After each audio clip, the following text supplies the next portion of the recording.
بسم اللہ الرحمن الرحیم نحمدہ ونصلی علی رسولہ الکریم اما بعد۔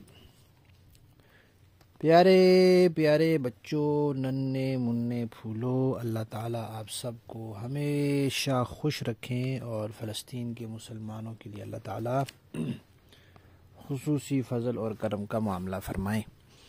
الاحسان اکیڈمی والے بھائی کی طرف سے السلام علیکم ورحمۃ اللہ وبرکاتہ۔ ہماری کہانی چل رہی ہے حضرت ثمامہ بن اسال رضی اللہ تعالی عنہ۔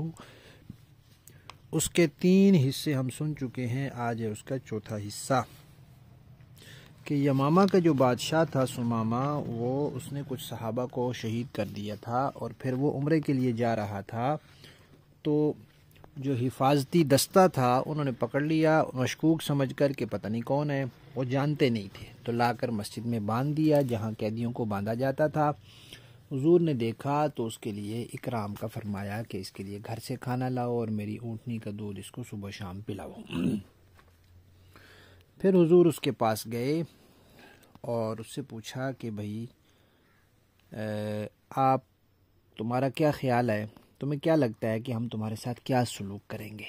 ظاہر بات ہے تم نے ہمارے بندے مارے ہوئے ہیں، اب تم بتاؤ۔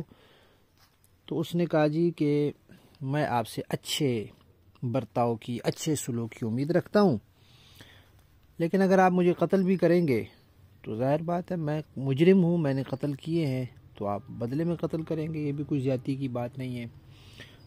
اور اگر آپ مجھے احسان کر کے چھوڑ دیں گے تو میں آپ کا احسان مند رہوں گا، آپ کی نیکی کو یاد کروں گا، لوگوں کو بتاؤں گا کہ بھائی بڑے اچھے ہیں، بہت اچھے اخلاق والے ہیں، میرے ساتھ بڑا احسان کیا انہوں نے۔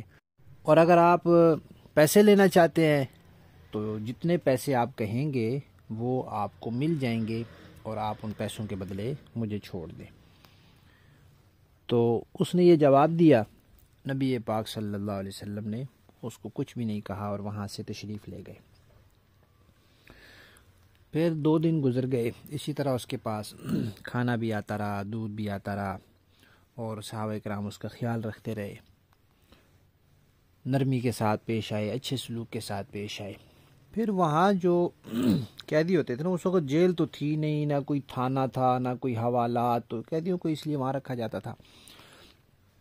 تو وہ مسجد میں رہ کر وہ بہت کچھ دیکھتا تھا، وہ دیکھتا تھا کہ یہ لوگ ہیں، دن کو یہ جہاد کی تربیت کرتے ہیں، یہ کیسے کافروں کے ساتھ لڑائی کرتے ہیں، رات کو یہ کیسے اللہ تعالیٰ کے سامنے روتے ہیں، یہ تہجد پڑھتے ہیں، یہ دین کیسے سیکھتے ہیں، ان کی نماز کیسے ہوتی ہے، یہ رسول اللہ کا ادب کتنا کرتے ہیں، ان کو کتنی محبت ہے رسول اللہ سے، اتنا احترام کرتے ہیں، یہ وضو کا پانی نہیں گرنے دیتے، یہ آپ کے سامنے ایسے منتظر رہتے ہیں کہ حضور حکم فرمائے تو ہم اس پر عمل کریں۔